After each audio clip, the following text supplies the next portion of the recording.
Jai Hind, welcome to Dev Talks. This is Aadi. As you can see, I have with me two very special individuals. One, Professor Salvatore Babones, who's a sociologist who's been talking about India and has obviously got the attention of a lot of us talking about narratives within India. And of course, our Dev Talks, expert in terms of subjects beyond the realm of normalcy is Major General Rajiv Narayanan, who's been talking to us about very different things on this particular channel. First of all, gentlemen, welcome to the show. And let's hope to have a fantastic discussion into understanding what exactly is happening around us today. So, Professor, I'd like to start with you first. Sir. Let's kind of put a baseline to the discussion. I'd want to, for the viewers to kind of get into the entire groove. Let's find out what are narratives. What is your opinion? What are narratives, and how are they crafted in the first place, sir? With the kind of That, study that you've done. So, well, that's a very open-ended question.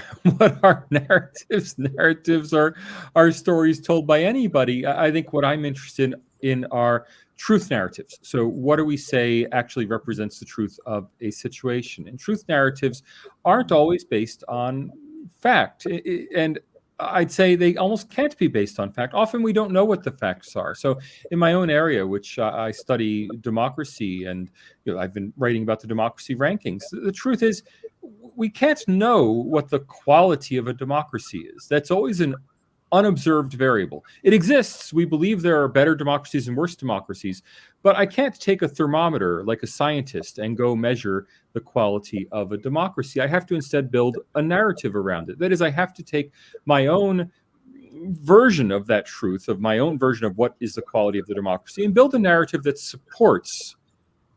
credibly supports the narrative or credibly supports the truth that I would like to convince people of. Now, that's not something I do personally. That's something everybody does, and it's unavoidable in the social sciences. I know we put the word science after social science, but there's nothing really scientific about the social sciences. We can use scientific methods, we can use scientific mathematical models, but in the end, we're in the business of producing truth narratives that are they're not either true or false. Nobody can ever know whether they're true or false. They're either credible or not credible. And the evidence provided to support the narrative is what convinces somebody that your narrative is either credible or not credible. No one will ever know whether my narrative is true or the Variety of Democracy's narrative, a Variety of Democracy Institute's narrative is true, or Freedom House's narrative is true. All people can tell is the narrative I've heard credible? And if it is credible, then they may accept the truth story that I'm telling. interesting. Sir, may I ask you a counter question before I actually go to General Narayan? You spoke about credibility, and that's something which is very interesting because today's world is all about a standing. Uh, I don't want to take any particular example, but we see a lot of spin doctoring, which actually happens from very credible organizations today for a certain purpose, which may be political, apolitical, or probably a geopolitical purpose. Now, Mhm. how does that fit into the credibility of a particular data set or a particular narrative that we speak about, sir? I think people just have to always be looking for specifics. I mean, usually if you're wise to it or if you're careful about it, you can easily detect spin. So if I hear a media account that says fights broke out between and names two parties, I know that's being intentionally deceptive. And if I know the politics of the institution saying it, then I can guess which way they're trying to deceive things. If, on the other hand, I hear a specific account, this person attacked that person, well, okay, now this becomes more credible to me. That is, the more credible, the more factual we get. I'm sorry, the more factual we get, the more credible we get. And I think that's the way to fight spin. You fight spin with facts. And whenever you see obfuscatory language, weapons were used. What weapons? If it turns out that the weapon that was used was a flagpole that someone was carrying to wave a flag, then you might question, well, wait a minute, was that flagpole brought in as a weapon, or was it brought in as a flagpole? These questions immediately arise. On the other hand, if you hear, person A shot person B with a handgun, then you can be very much more confident of the credibility of the narrative. So ultimately, the way we can fight spin is with facts, and the more detailed the facts, the better. General Narayan, coming to you, sir, on first of all your comments on what Professor said, and of course, sir is talking about the factor that one has to look at the politics of the organization. One has to do a little bit research before you kind of believe what people are telling you. Uh, how does that happen in a society as large as 1.4 billion people in India? Very difficult. I'll give you a simple thing.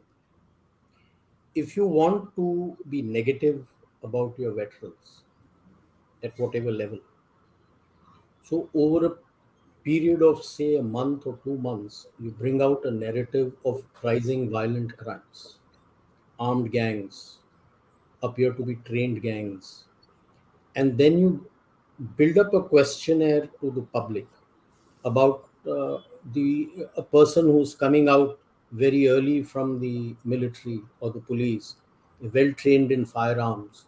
He's very angry man. He has got a lot of fire in his belly. Society is not giving him. Will he be open to utilizing his firearms for crimes? 99.9% the answer will be yes.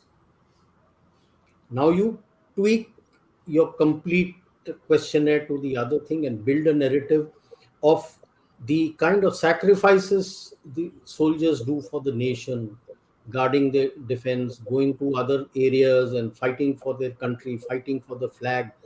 And then you build a narrative and then you put out a questionnaire. Doesn't the country have, should look, isn't it necessary for the country to look after your veterans? The answer invariably will be yes. It is how you frame your question that never comes out. Now, when they give you the data, numbers, and other things, the background doesn't come out. What was the Google form they filled in? What was it that they did? Sure. What kind of narrative was being spread about at that point in time? Now, that doesn't come out. So, how do you recognize straight from the data that this was how it was obtained? It becomes a bit difficult when you start looking at it. Yes, when you look at over a period of time in India itself, now we have become very aware to know which institution is going to tweak towards which direction, which leaning, whether it's going to be left, whether it's going to be right, who is going to be in the middle. And then when you see these narratives coming out, it becomes very clear, because all these statistics and data to me, like I abide by what the professor has said, it is always in a gray zone. You'll never be able to say this is black or this is white. Now, like I will further add to the professor that he fired him with a pistol. Where did he get his pistol from, and why was he carrying a pistol in the first place? Yeah, but to piggyback on what General But that is Narayanan is something you saying, can believe that, to that to yes, piggyback he had a pistol to fire. to But that's a piggyback separate on line. that, the press, generally speaking, does not lie. I know occasionally it does, but it's very rare. It generally deceives.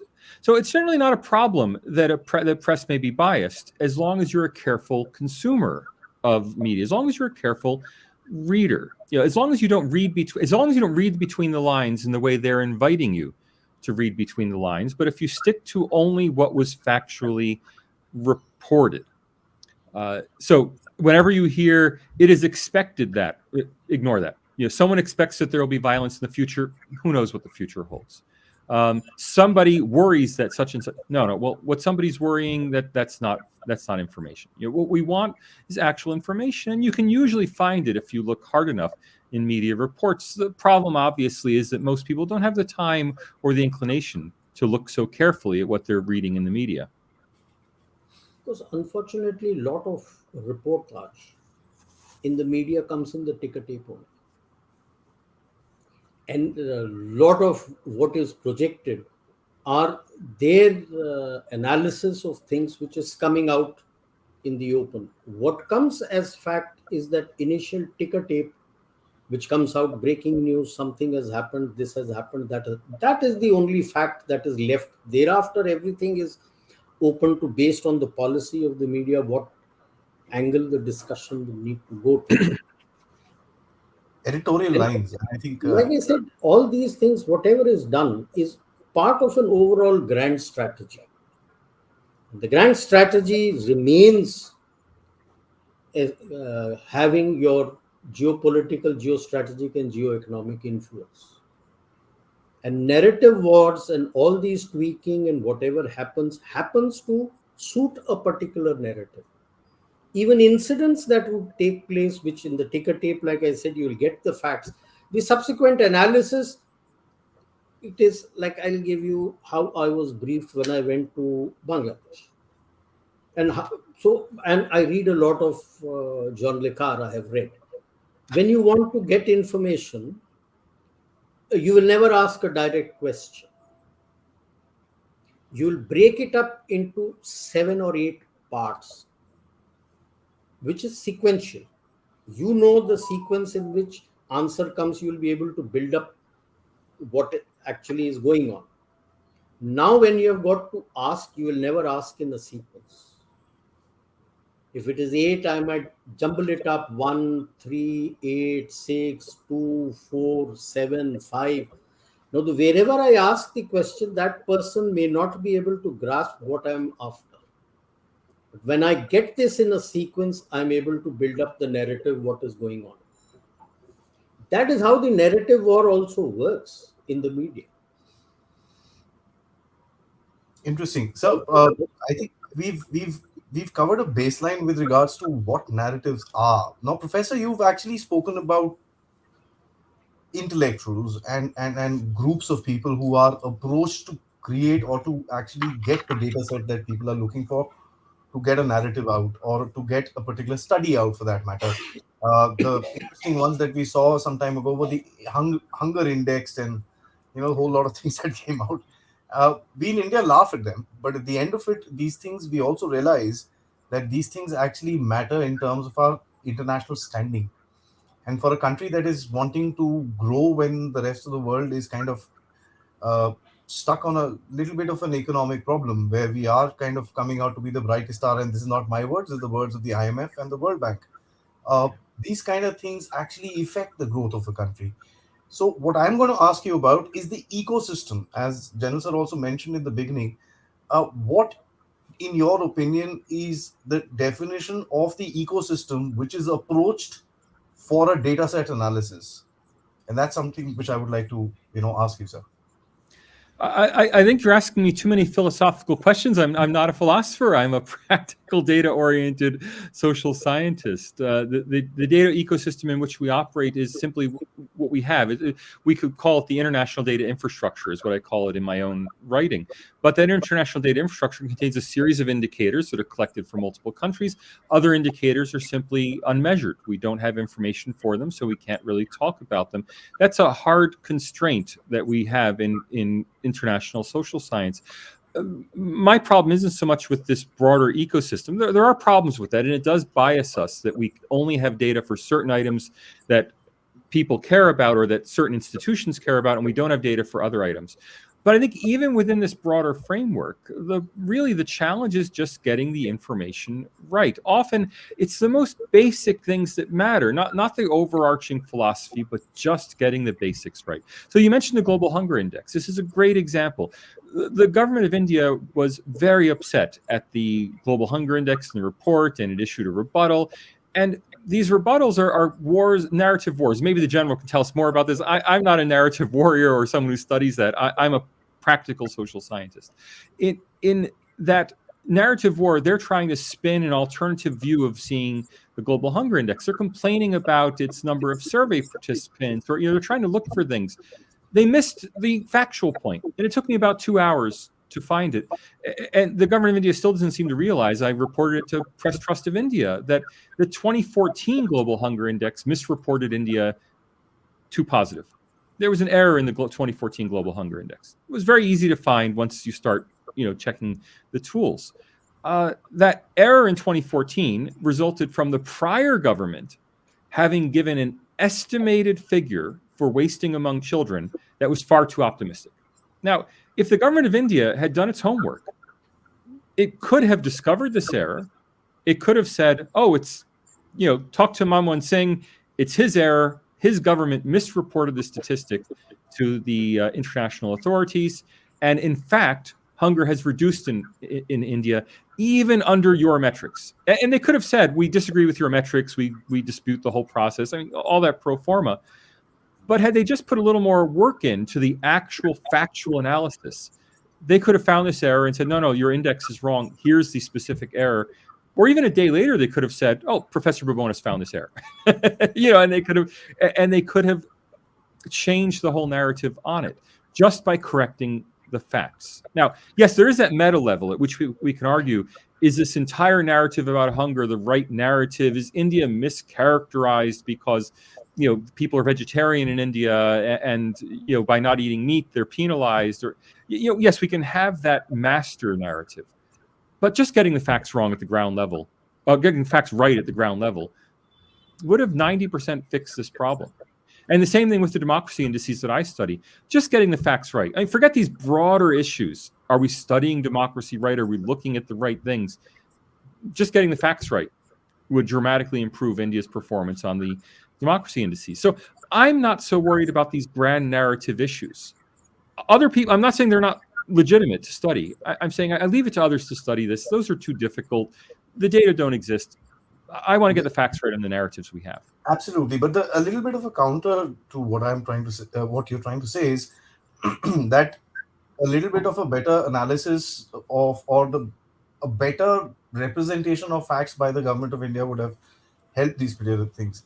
Where do core values of a country fit into these kind of things? Because the core values are generally set by the West.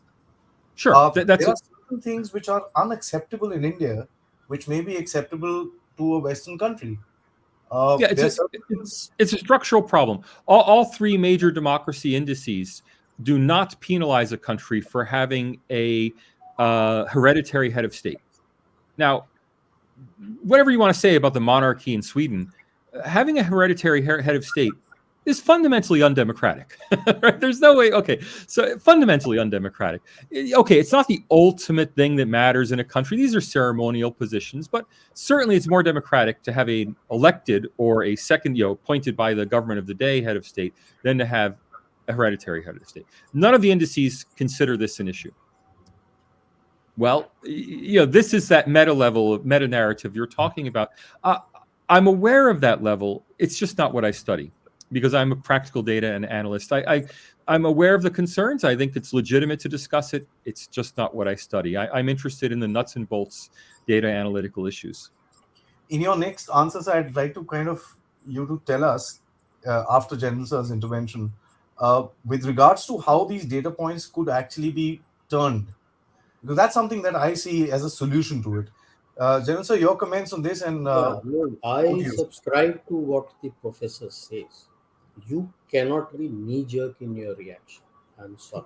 If they give you some data index, you need to get your specialists in place to have a look at it. Where is the flaw? That is first part. And only then give the answer. You may give a generic sort of a statement initially, but you got to burn the midnight oil to find out where the error lies. Just by saying it is wrong means nothing. Where has the flaw occurred? Why has it occurred? What has happened? That is point number one. Point number two. What stops you from giving out these indices for yourself? Annual? Like annual before the budget, I was just listening to the economic survey. Why can't these indices be part of your economic survey? Shouldn't your budget be built on this? The moment you start putting these data into such places, it becomes very difficult for anyone who is wanting to start a narrative war on this issue. It becomes very difficult. Because the moment he issues that and you have your index, then you can catch him, say, please come to the table and tell me what is the basis of yours. You don't have to shout at him. You say, I would like to learn from you and improve myself, and then automatically it gets caught out. As far as indices of democracy and all are concerned, it's a gray zone. Like you yourself said, the values at various places are very different. Like if you want to, as a political science student, the most democratic of all the nations is Sweden. That is Switzerland. That is where the Parliament of Switzerland cannot pass any law without a referendum from the people. The people will say yes, it can be passed only if it is cleared. Can it become a act in the Parliament? They have to go back to their cantons. They call their provinces cantons. They have to go back to the cantons.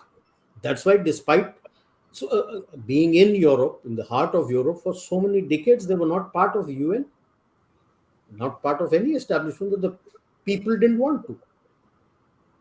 Democracy, anyway, is of the political party, for the political party, by the political party which is there.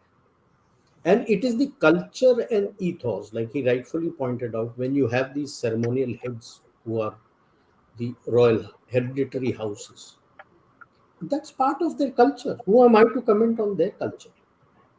That is their culture. The British Royal House is there. There, yeah. The people accepting it, people are accepting it. In UK itself, they have been, if I'm not mistaken, 1 to 2 referendum to take out the royalty. They've lost. So that is the culture which the people want. That is what is democracy, no? That you abide by the will of the people. The people want the royalty to be there as the head whom they look up to. After all, they are part of their history. So they look up to it. Yeah. People may question if you have Vatican, which is in Rome, but the Vatican Guard is from Sweden and Swiss. It's not from Rome.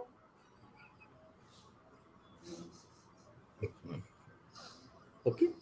These are historical things. These are cultural things. These are historical things which people have a connect with. And that, I say, is what democracy is all about. If people want it, let it be there. Why should it be part of any indices for any country to say that no, you're not democratic?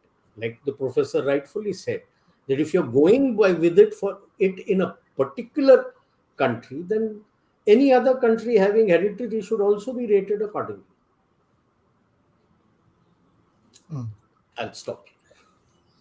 Interesting. Professor, anything that you'd like to say before I move on to the next subject and the question that I asked you before as well, sir?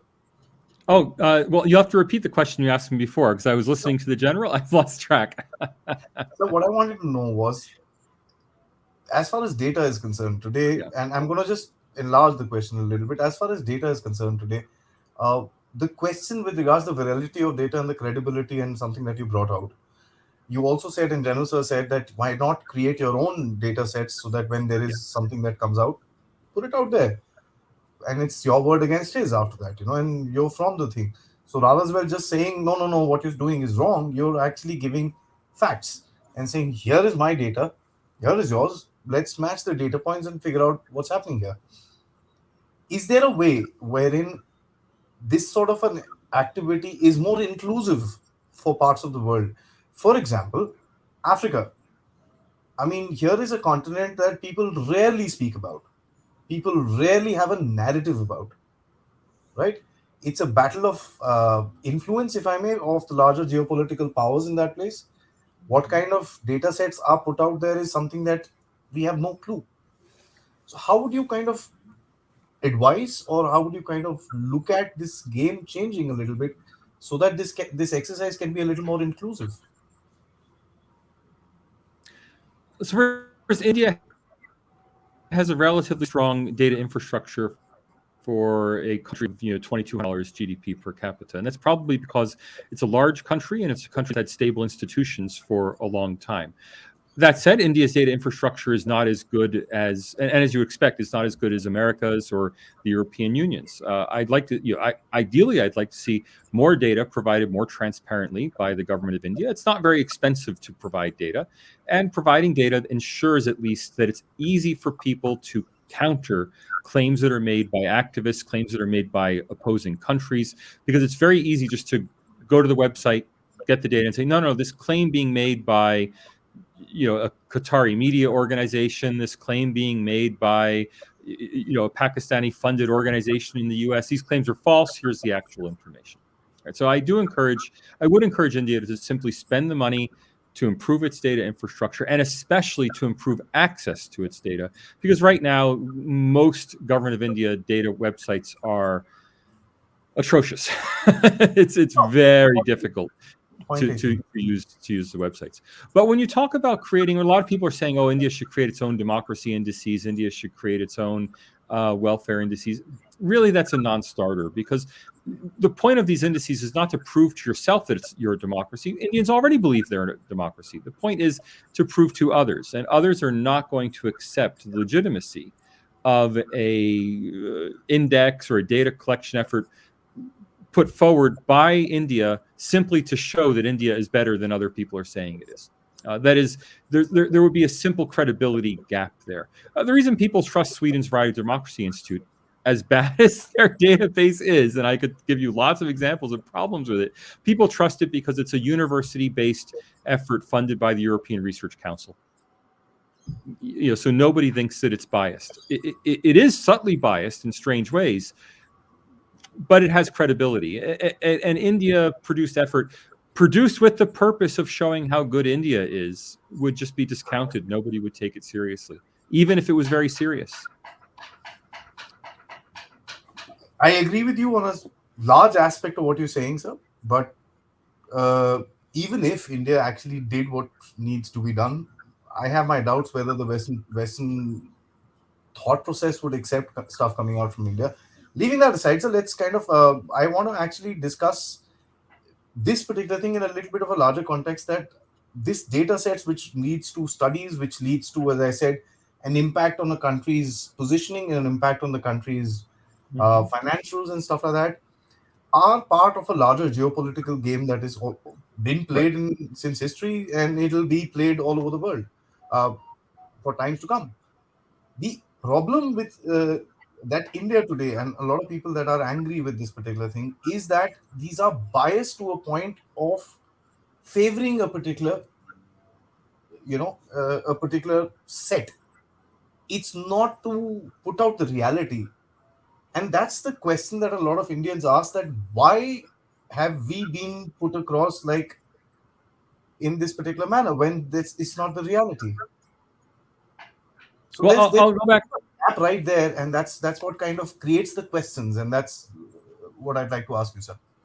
I'll go back to that phrase I gave at the India Today conclave, which everyone was so either thrilled or upset by, that India's intellectuals are anti-India. I didn't mean that to be. I didn't know that was going to go viral, because if I said America's intellectuals are anti-American, everyone would shrug their shoulders and say, of course they are. British intellectuals are anti-British. Of course they are. Australian intellectuals are anti-Australia. But in India, this became a controversy, I think, because it hit a raw nerve. The fact is that the vilification of India in the international indices is not being done by foreign powers.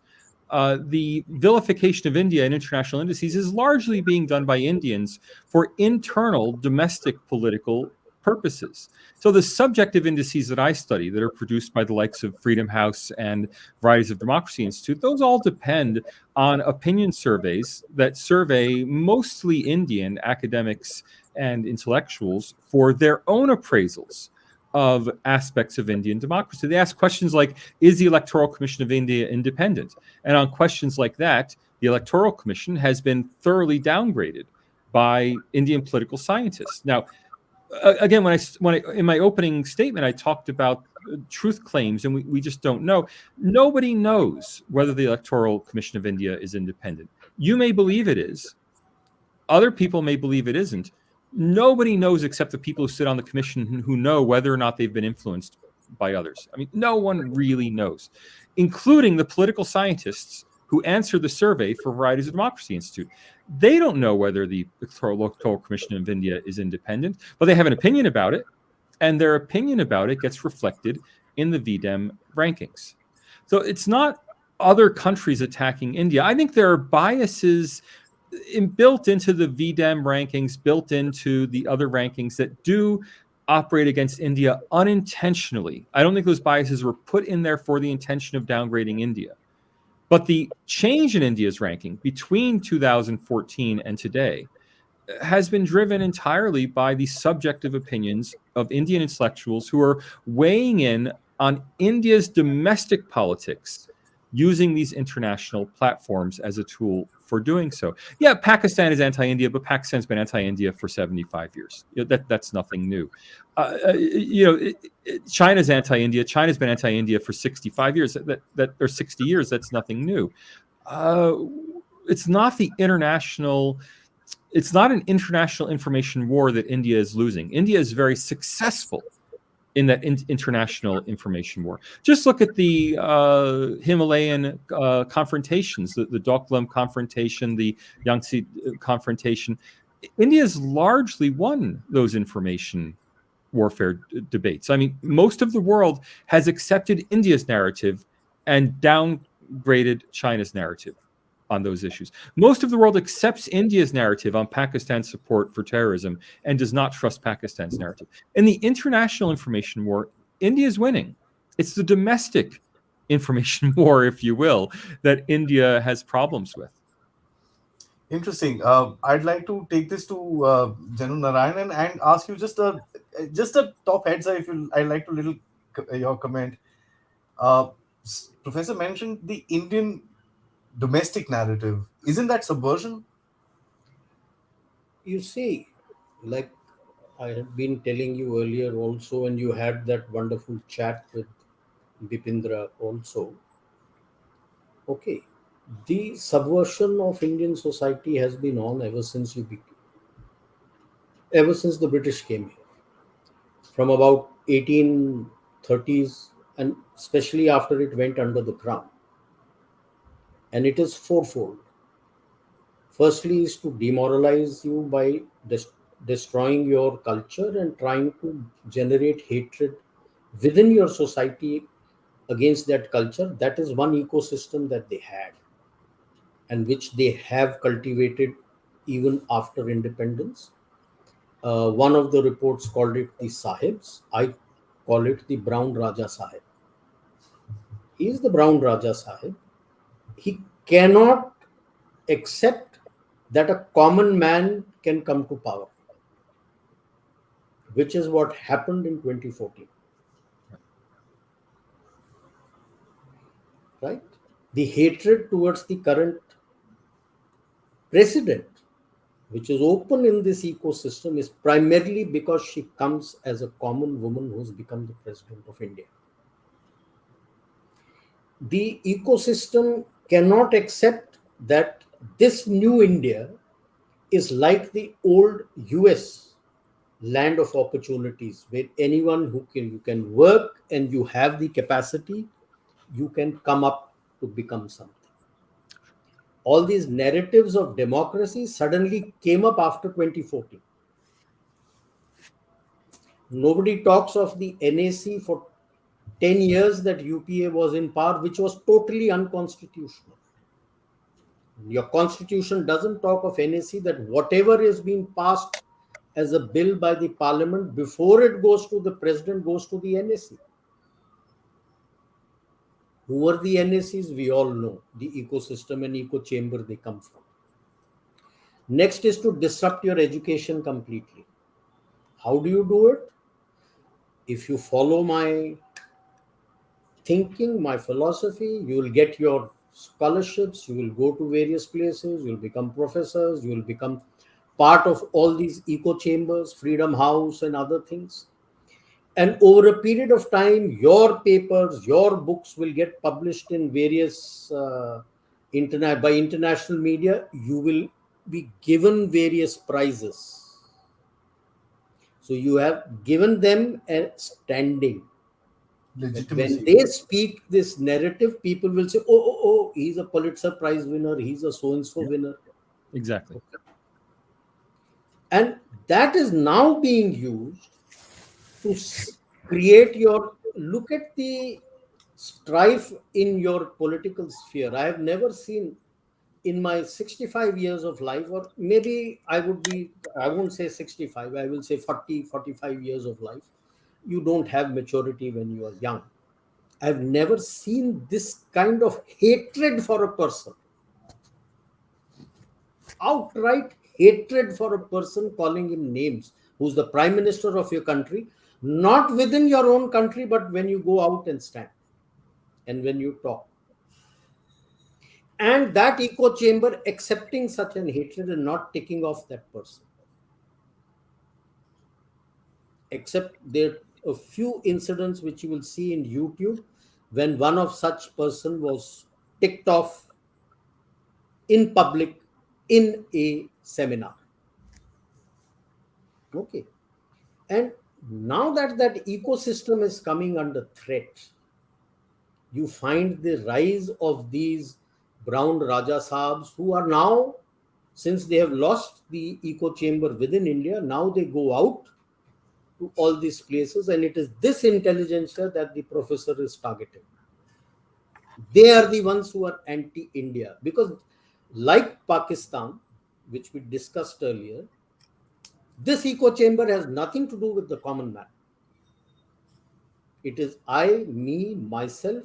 I should be sustaining myself. That is that echo chamber. And so now suddenly you find that you don't get these nepotism and all these issues that he is my friend's brother and so's brother, so get admission and do this and that. It doesn't come into fore now. Now you are picked up based on your specialization and your capability, which is not this intelligentsia which is there within Indian ecosystem is comfortable with. When they bring out something in open seminars, they are questioned by the people who are there. The other scholars question them. What is the basis? They are very uncomfortable. So now what they do, I have attended a few seminars in Delhi. Initially, after they would pick up give me the mic for the questions, they don't. I don't get the question. I may keep asking for the question. They don't give me they don't let me ask the questions because they have planted the questions to support themselves. It is this. So it is not that the entire intelligentsia is brandished as bad. It is this group, and it is getting quite vitiated today. The attempt is to vitiate the atmosphere. It is that which is what you have to see. And for that, like what the professor has said, get your own data in place. Who stops you? But for that, if you have only generalists sitting, it will be very difficult.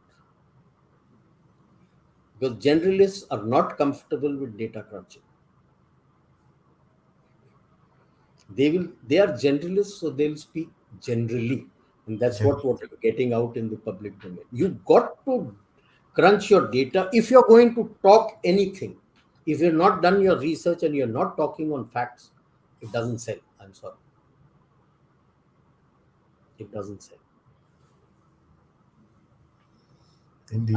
I can say it's a narrative war, it's a grand strategy, but I need to do my research and prove it in my paper when I write that this is what is the narrative war. This is how it goes about. This is what they are doing. This is how the data have been tweaked. But to say that data has been tweaked, I must be able to get my data. How do you get your data?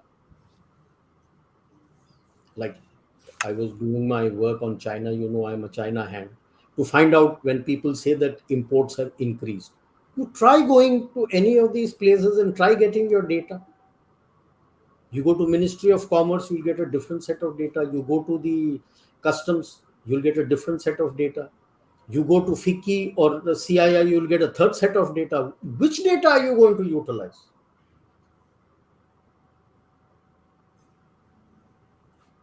That's the problem. So it's a time to harmonize, get all your data and facts together at one place. Absolutely.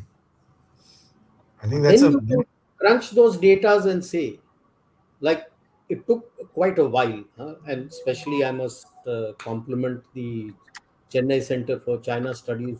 Those interns and research scholars did a tremendous job. Suddenly people said that nuclear import from China is increasing and everybody's antenna went up. And then you found that actually you are importing more since your nuclear expansion is going on to have more of nuclear power plants. You were importing steel and other things from them, and that they have included in the nuclear import list. It's Hello, basically hello. gauges and dials. Yeah, Gauges and dials. you're not some high thing type of steel you want to get of a Yeah. particular type. You're getting it from China. Okay, but that doesn't mean your nuclear import. It has a totally different connotation.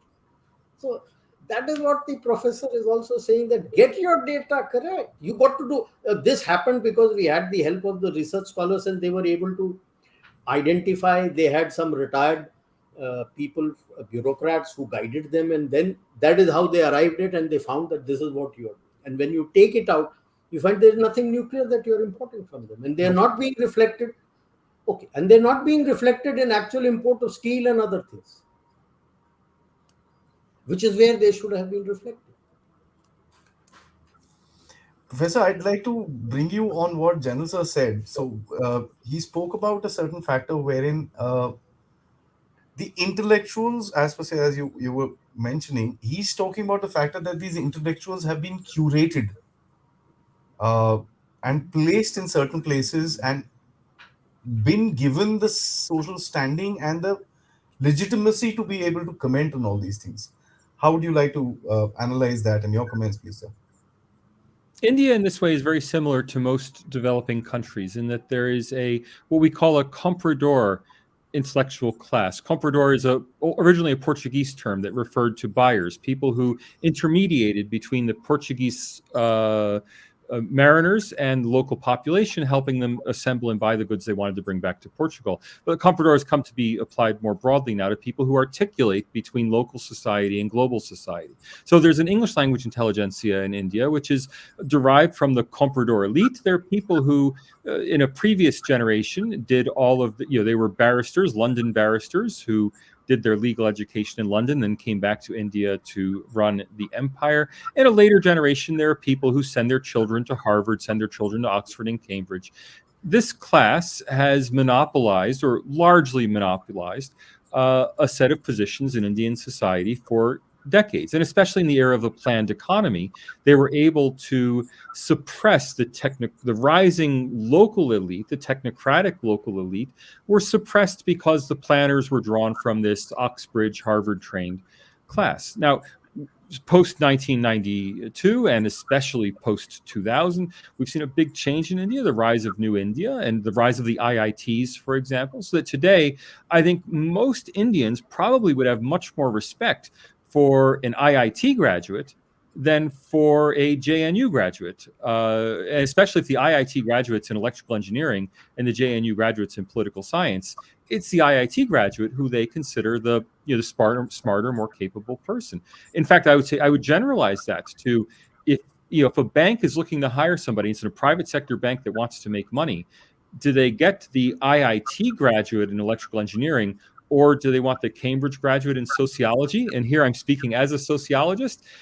They probably want the IIT person, right? So the rise of this new technically trained elite has really challenged the existing comprador elite in India. And it's challenged families that have for generations simply assumed that the next generation will take up the professorships, take up the Supreme Court positions, take up the top bureaucratic positions in society from their parents, sometimes literally from their parents, inheriting them, but more often with the recommendations of people of their parents' class and people they'd met through their parents. Now, it's a very painful process to lose these privileges that people come to feel that are theirs by right. But in a democracy, we have no place for this kind of privilege. And this is a battle that's not just in India.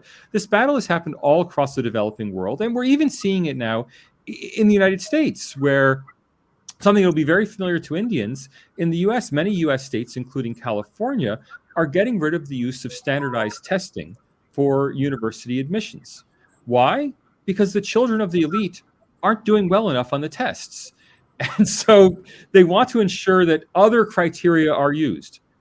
Have you done community service? Have you gone on an internship? Have you done a semester in high school in Europe? And these criteria that can be purchased are preferenced over sheer academic ability as measured on the test, because the elite is worried that they're losing in a purely technocratic world. Their children aren't always up to snuff. That's the same sort of challenge that we're seeing in the US, where the elite is pushing back against meritocracy. We see that same challenge in India. So, as a comparativist, I look at the Indian situation, and no, I don't know all the details about India, but it's a familiar story that I've seen elsewhere. There's nothing really surprising about it. But it's it's still a problem for India. It causes a lot of tension. A privileged class does not want to give up its privileges. That's not surprising. Nonetheless, in the interest of democracy and in the interest of progress, they'll have to give up their privileges. In a strange way, if you forgive me for going on, the foundation of these new liberal arts universities, the Ashoka universities, and these new elite liberal arts universities, in a strange way, is actually a good thing for India. It's a safety valve. It gives the relatively untalented children of the elite a respectable out. So instead of having to force them on an IIT, despite their lack of talent, you can find a place for them that looks very respectable. And that's what we call a safety valve institution in sociology. It may sound pathological, but in fact, it may be functional for Indian society. I'm sorry for snickering right through your answer, sir, because that was exactly what we see today, and we call it nepotism. And we call it, in Hindi, we call it pehchan. Pehchan is to know someone and, a little bit of a, what do you call, approach into a particular situation. So I wanted to actually, so the three of us have kind of established one little thing, that there is a certain bias which has been established with regards to whole lot of things, and that bias is created by an ecosystem which has been curated and been placed strategically in certain areas. Today we see it happening in India, and tomorrow I think if there's another country which is coming out in the growth pattern which a lot many people would not like, uh, or what lot many people would like to challenge, you would find that the similar actions would be done there, because subversion is a age old practice. It's not something from today. The old Mongol invaders were using subversion. I'm talking about hundreds of years ago. I want to bring the subject out to a little more on the on ground realism uh, for the last part of this interview. Sir, please, before I do, I think General wants to say something. Yeah, yeah, no, no, no. Basically, the essential difference in what the professor mentioned about the US and India. The US, it was this hierarchical thing which they placed for themselves to gain control of the entire country post the Civil War. The Civil War was quite a traumatic period for everybody. Okay, and then they made peace, and you would notice, if I remember correctly, my American history, immediately after Abraham Lincoln, 2, 3 presidents came from the South. So you made that, and then the families were there who gained control over the complete system per se, to ensure that proper governance and everything was there. The difference in India is that happened by an outside power.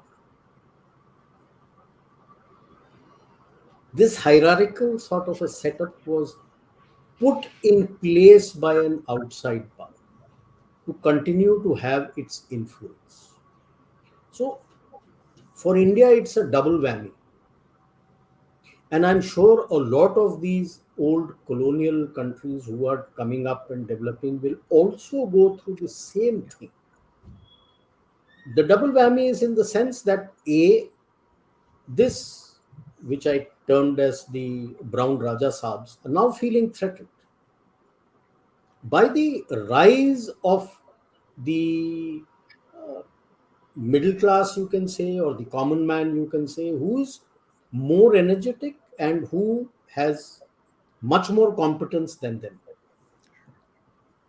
We saw the kind, like what he mentioned about California, saw the kind of opposition which came from so many states against the central entrance exam for medical, NEET,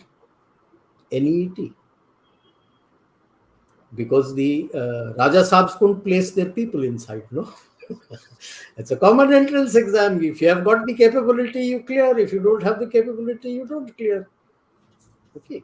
So while it is this also, the worry is also for the others who had outsiders who had played, who had propped up these people.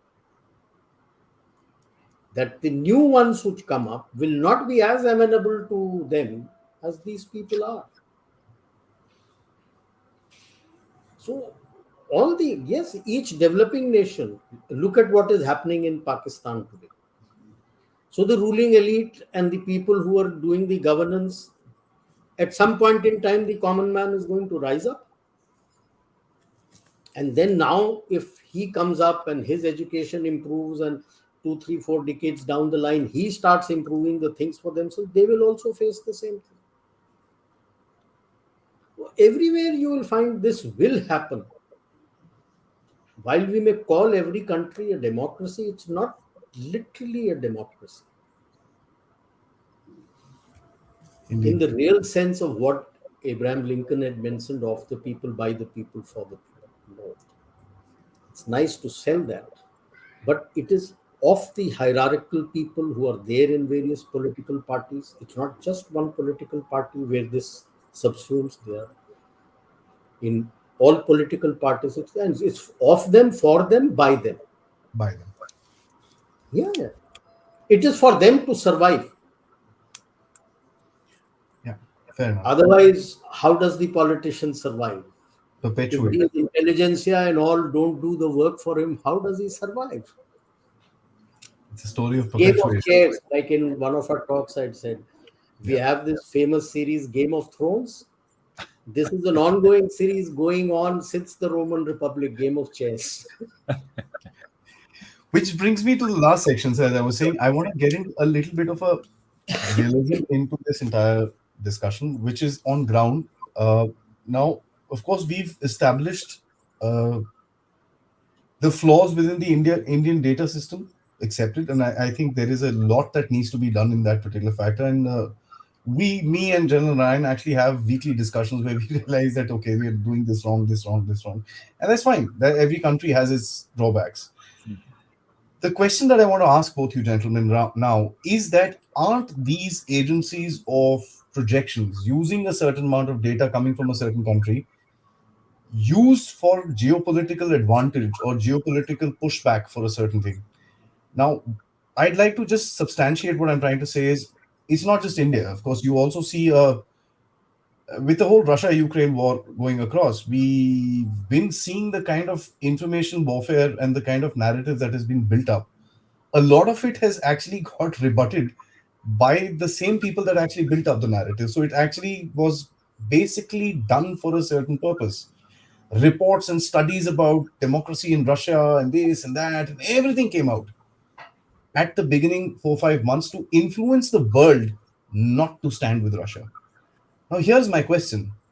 Aren't these now become geopolitical tools that countries are using to subvert or upscale themselves in the whole world? Professor, why don't you take this on, sir? Honestly, I simply don't think so. At least not to any substantial extent. Look, people around the world have opposed Russia's invasion of Ukraine for the simple fact that Russia invaded Ukraine. Everything that's been said about Russia, about corruption standards, democracy standards, all of the poor performance of Russia on international indices has been largely irrelevant to that. The simple fact is, it was Russian troops who went and crossed the border and attacked Ukraine, and that stoked massive sympathy for Ukraine. And if you want to see the reality of that, just look at Ukraine's scores on global democracy indices, global corruption indices. They're terrible. So there's not an information war going on here about the indices. Now, there might be a larger information war. Look, I'm not a geostrategic scholar, and these larger kind of in the shadows sort of things are not what I do. But as far as I keep coming back to the fact that the things I study about democracy rankings, about perceptions of India globally, all of this seems to be not all, much of this, I would even say most of this, seems to be driven by domestic political battles within India, not by any international ill will towards India. The international ill will is there among a very small number of countries, but I think if you were to poll the United Nations, you'd find that more than 180 countries in the UN are friends of India, not foes of India. So I don't think this is an international affairs problem for India. It's becoming one because to the extent that India's political battles spill over into international relations, it becomes a geopolitical issue as if the U.S. Congress is convinced not to be willing to sell defense equipment to India, if the Australian Parliament is convinced not to continue Quad cooperation with India, so it can become a geopolitical issue. But we're not at that stage yet. But more importantly, it's becoming a geopolitical issue because domestic politics are being fought outside the country, not because external actors are having any success in vilifying India. It is true that external actors are trying to vilify India. I just don't think they're very good at it. All right. I mean, interesting. I, to a large extent, I actually take what you're saying, sir. General, sir, your comments on this, sir? No, I have a slightly different take on this. In my other talks also, I'd said that the world you see as a pizza. X amount is there with the existing powers. Any rising power which comes up is going to eat into their share. You cannot permit that. When you read any geostrategic literature, ancient, medieval, modern, it talks of that only. So it's a rising India now. And you cannot accept this rising India. They made the mistake of making China as the global manufacturing hub for themselves. And now they don't understand what to do with a China which is not ready to listen to it. And you have a rising India which says, I will not listen to you. I will do what is in my interest. Okay. So while it is, yes, powered by the domestic, I had already told you that the vitiating of the atmosphere in the domestic field has become enormous. It was started when Trump came to power of woke and post-truth and all that, and that has carried on after our common man came up and became a president, and it had become vitiated when he won it again with a thumping majority. Okay. So this will be utilized, platforms will be given quietly, while if you look at the common level, they are very happy, India is doing well. But this is at the geostrategic. That is how I see all this which happens. Like the Australians are very, very, very comfortable with Indians. Yet you see the rise of Indian politics being played there. Khalistanis attacking, is Muslims attacking Hindus. Why is that being played and why is that platform being given in the first place? It can happen once, as Ian Fleming had famously noted in Goldfinger. Once is happenstance, twice is coincidence, third time is enemy action. In Australia, there have been 4. In Canada, there have been multiple. In UK, there have been multiple. So why is the platform being given? I agree that it is being internal domestic political issues being played there. Why provide that platform? Why permit a referendum in the first place? You should have told them, sorry, this is not the place for you to play India's politics. But it suits them. It suits the power politics at the higher level. Okay. Because after all, where it will happen will also be, those people will be their largest political vote bank. So as a politician, he is worried to lose his game of chair. It works that way only. It works that way only because this group of people vote en masse. So if he doesn't provide them this echo chamber, he loses his seat next time he stands for election. So that is again being played out at the larger level. Okay. You alluded to the Ukraine thing. I feel the narrative war was a very hastily done thing. And they knew it also. It will not happen. Okay. By saying that Ukraine, they are fighting for democracy in Ukraine, well, good morning. Ukraine is as good or as bad as Russia. Both are run by oligarchs. And now today he has shut shop for all the opposition. The opposition is out. There is no opposition to him today. So there is no counter voice. Okay. But the larger sphere, like I always said, a narrative is data driven. You will first crunch your numbers through your people, because in like India, you don't get data easily. So he'll go to all these people, get his data, create the storyline that he needs to do, and then play the narrative. Those narratives are the one you find very difficult to defeat. It's not so easy, because you need to have your own data crunched to counter them. It is those narrative wars which will win, not otherwise. But if that narrative war skews it further, like say hunger index, putting it below Pakistan and Afghanistan, anybody, common person in the world will say, "Yeah, what is this?" Putting you in freedom of democracy and or say freedom of press below Afghanistan, who will accept it? You know, so these are hurriedly done things.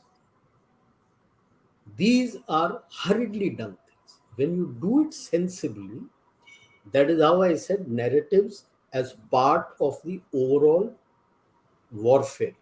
You will do your data crunching very sensibly and then build the structure and narrative, tweak it around that. That is a narrative war which will be successful. Not any other hastily done. These at the moment, what is coming out is very hastily done. But we have to learn our lessons from that. Yeah. Data has to be easily available.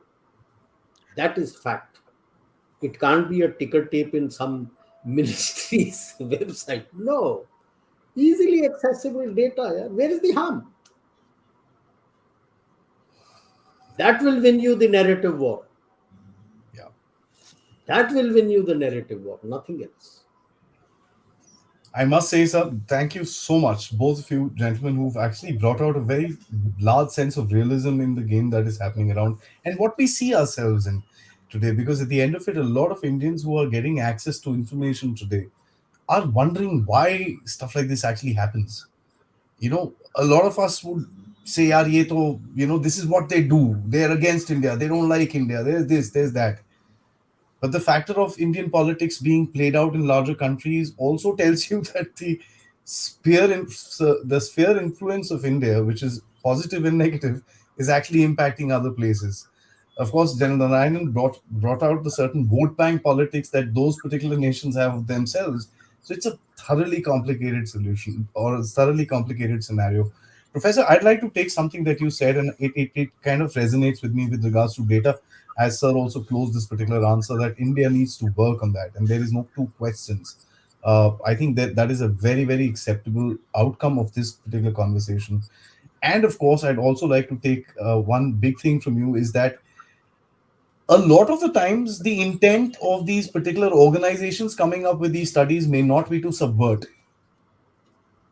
But as General Sir says, so I'm going to take from both of you, as General Sir says, that it is used by larger powers with greater motives to create a particular outcome or a certain amount of pressure on a certain country, to create a certain situation and to probably make that country stand with themselves, be a part of some sanctions or whatever it may be, whatever the geopolitics of the day kind of is requires it to be as the situation. Finally speaking, that India is, as I think you've visited here as well, Professor, and I'm sure you've seen this, that the vibrance of the energy within the country about its growth is something which all of us are proud of. And when somebody does lift a finger, of course, there's a certain amount of hurt of pride. Um, and that is, of course, going to happen because for the past so many hundreds of years, we've not felt that particular Indian pride. And General Ryan also brought this out very carefully, is that the brown sahibs, as they say, who kept us in this particular position of inferiority. And actually, you mentioned this in your article as well, and a lot of other articles which talk about it, is that underconfidence of India. So that's something which I see as a takeaway from this conversation. And a lot of people do get angry at India, within India, because of that particular sense of pride that they'd like to feel and they'd like the world to see. When these things are taken the other way around, it always backfires. Gentlemen, thank you so much for this very educated session. General Narayan sir, it's always a pleasure talking to you. Professor, I'm looking forward for further interactions on many more subjects in the future, and to learning from you with regards to this particular thing, because we've come up with some very, very interesting and a very level-headed conversation. Thank you Thank so you. much It for was that. a pleasure to share the platform with the professor. Thank you so much. Jai Hind. Thank you.